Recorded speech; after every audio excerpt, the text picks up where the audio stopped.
Hi guys, welcome back to new vlog. Guys, ಇವತ್ತು ನಾವೆಲ್ಲ ಹೋಗಿದ್ವಿ ಅಂದ್ರೆ ಧಾರವಾಡ ಡಿಸ್ಟಿಕ್ ಒಳಗೆ ಪ್ರಹ್ಲಾದ್ ಜೋಶಿ ಅವರ ಸ್ಪೋರ್ಟ್ಸ್ ಅಂತೇಳಿ ಕ್ರೀಡಾ ಮಹೋತ್ಸವನ ಇಟ್ಟಿದ್ರು. ನಮ್ಮ ಧಾರವಾಡ ಡಿಸ್ಟಿಕ್ ಒಳಗೆ ಇರುವಂಥ ಕ್ರೀಡಾಪಟುಗಳಿಗೆ ಹುರಿದುಂಬಿಸುವಂಥ ಒಂದು ಚಲೋ ಕೆಲಸ ಮಾಡತ್ತಿದ್ರು. ಆ ಒಂದು ಜಿಲ್ಲಾ ಸ್ಪೋರ್ಟ್ಸ್ ಒಳಗೆ ನಾವು ಕೂಡ ಪಾರ್ಟಿಸಿಪೇಟ್ ಮಾಡ್ಬೇಕಂತೇಳಿ ಹೋಗಿದ್ವಿ.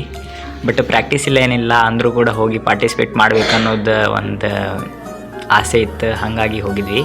ಫಸ್ಟ್ ರೌಂಡ್ ಒಳಗೆ ಮುಂದೆ ನಾನು ಒಂದು ಒಳ್ಳೆ ಟೈಮ್ನ ಕವರ್ ಮಾಡಿದ್ದೆ. ಬಟ್ ನೆಕ್ಸ್ಟ್ ರೌಂಡ್ ಒಳಗೆ ಅಲ್ಲಿ ನನಗೆ ಗೊತ್ತಾಯ್ತು ದಮ್ ಅಂದರೆ ಏನಂತೇಳಿ. ಅಂದರೂ ಹಂಗೆ ಕಂಟಿನ್ಯೂ ಮಾಡ್ಕೊತ ಬಂದೆ. ಪ್ರತಿಯೊಂದು ಸರ್ತಿ ಸೋಲ್ತಾ ಬಂದವನಿಗೆ ಈ ಒಂದು ಸೋಲ್ ನಿಂತರ ಏನೂ ನಷ್ಟ ಆಗೋದಿಲ್ಲ ಅನ್ನೋದು ಗೊತ್ತಾಯ್ತು. ಗೈಸ್, ಏನಂದರೆ ಜೀವನದೊಳಗೆ ಸೋಲೋದು ಗೆಲ್ಲೋದು ಇದ್ದೇ ಇರ್ತೈತಿ. ಅದು ಒಂದು ಕಾಮನ್ ಡಿಫೆಕ್ಟ್ ಇದ್ದಂಗೆ. ಬಟ್ ಯಾವುದೋ ಒಂದು ಸೋಲ್ ನಿಂತರ ನಮ್ದು ನೆಗೆಟಿವ್ ಆಗಿ ತೊಗೊಂಡು ನಾವು ಅದನ್ನ ಎಫೋರ್ಟ್ ಹಾಕೋದನ್ನ ಮಾತ್ರ ಕಡಿಮೆ ಮಾಡೋಕೆ ಹೋಗ್ಬಾರ್ದು. ಗೈಸ್, ನಾ ಅಂತಲ್ಲ, ಪ್ರತಿಯೊಬ್ಬರಿಗಾದರೂ ಇದೇ ಹೇಳಕ್ಕೆ ಇಷ್ಟಪಡ್ತೀನಿ.